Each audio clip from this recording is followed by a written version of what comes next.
TDP నేతలు YCP తీవ్ర స్థాయిలో విరుచుకుపడుతున్నారు. కుప్పం టీడీపీ కార్యాలయంలో మీడియా సమావేశం నిర్వహించిన MLC Kancharla Srikanth, RTC vice chairman Muniratnam సంచలన వ్యాఖ్యలు చేశారు. మాజీ ముఖ్యమంత్రి జగన్ నేతృత్వంలోని వైసీపీ ప్రభుత్వాన్ని కఠినంగా విమర్శించారు. వెన్నుపోటు రాజకీయం, అభివృద్ధి ప్రాజెక్టుల అడ్డంకులు, కుటుంబ రాజకీయాలపై ఆగ్రహం వ్యక్తం చేశారు. రాష్ట్రాన్ని అతలాకుతలం చేసిన వ్యక్తి, ఈ రాష్ట్రంలో రాక్షస పాలన చేసిన వ్యక్తి, ఈ రాష్ట్ర ప్రజల రక్తం తాగిన వ్యక్తి ఎవడన్నా ఉన్నాడంటే అది ఒక్క జగన్మోహన్ రెడ్డి. ఉదాహరణకు ప్రజలు మర్చిపోయినాడు అనుకుంటున్నాడేమో జగన్మోహన్ రెడ్డి అనే వ్యక్తి. ఆయన మాయల పక్కన వేషంలో తిరుగుతున్నాడు. ఇప్పుడు ఏమని ఏదో జగనంతా ప్రజలంతా మర్చిపోయినారు అని చెప్పేసి. కరోనా మళ్ళా కనపడతా ఉంది. ఇప్పుడు మా ఎక్కడ చూసినా కరోనా నిలబడుతుంది. ఎక్కడ చూసినా ఇప్పుడు రాష్ట్రంలో. అవునా కదా? డాక్టర్ సుధాకర్ గారిని, ఒక దళిత డాక్టర్ని హింసించి వేధించి చంపిన ఘటన ప్రజలు మర్చిపోయినారు అనుకుంటున్నారా? అదేవిధంగా నంద్యాలలో ఒక ముస్లిం మైనారిటీ అబ్దుల్ సలాం ఆటో కార్మికుడు, అతను రైల్వేలో దీంట్లో ట్రాక్లో పడేసి ఆ కుటుంబం మొత్తం కూడా ఆత్మహత్య చేసే సంఘటన మర్చిపోయినారు అనుకుంటున్నారా? అంతేకాదు ఎస్సీల పైన ఎస్సీ ఎస్టీ అట్రాసిటీ కేసులు పెట్టినారు కనుక వాళ్ళకి. అదేవిధంగా ఒక దళిత డ్రైవర్ని హత్య చేసి డోర్ డెలివరీ చేసే సంఘటన మర్చిపోయినారు అనుకుంటున్నాం కదా? అన్నా క్యాంటీన్ ధ్వంసం చేసి కుప్పంలో అన్నా క్యాంటీన్ ధ్వంసం చేసిన ఘటన మర్చిపోయినారు అనుకుంటున్నారా? మీడియా మిత్రులందరికీ నమస్కారం. ఈరోజు ఈ మీడియా సమావేశం ఏర్పాటు చేయడం ముఖ్య ఉద్దేశం, ఒక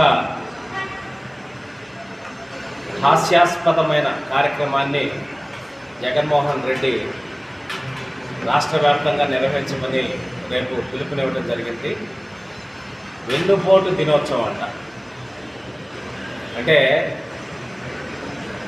దెయ్యాలు వేదాలు వల్లించినట్టు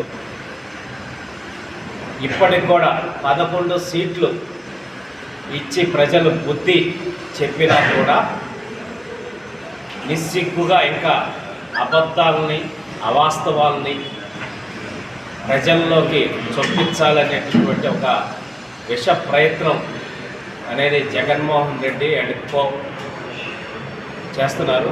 దాంట్లో భాగంగా రేపు వెన్నుపోటు దినోత్సవం అనేది చెప్పడం జరిగింది. అయ్యా జగన్మోహన్ రెడ్డి గారు, అట్లాగే వైఎస్ఆర్సీపీ నాయకులందరూ కూడా నేను ఒకటే ప్రశ్నిస్తున్నాను.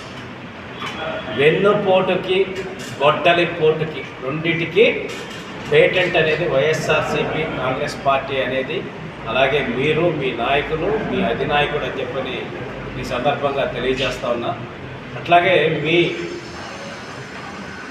డిఎన్ఏలోనే ఆ వెన్నుపోటు హత్య రాజకీయాలు అనేది ఏ విధంగా ఉన్నాయనేది కూడా మనందరం ఒకసారి గతంలోకి వెళ్తే రాజారెడ్డి గారు, మన జగన్మోహన్ రెడ్డి గారి తాతగారు వెంకట నరసయ్య గారని ఆయనకు సంబంధించిన బైరైటిస్ గనుల్లో ఒక చిన్న భాగస్వామి ఇచ్చి లెక్కలు అవన్నీ రాసేదానికి అవకాశం కల్పిస్తే కొన్ని రోజులు పనిచేసిన తర్వాత ఆయన్నే హత్య చేసి ఆ మైనింగ్ క్వారీని చేతికించుకొని అక్కడి నుంచి హత్య రాజకీయాలకి, వెన్నుపోటు రాజకీయాలకి, వాళ్ళ నేరపూరితమైన సామ్రాజ్యానికి పునాది అక్కడి నుంచే ప్రారంభమైందనేది, ఇది వెన్నుపోటు కాదా అని చెప్పనేసి మేము జగన్మోహన్ రెడ్డి గారిని ప్రశ్నిస్తున్నాం.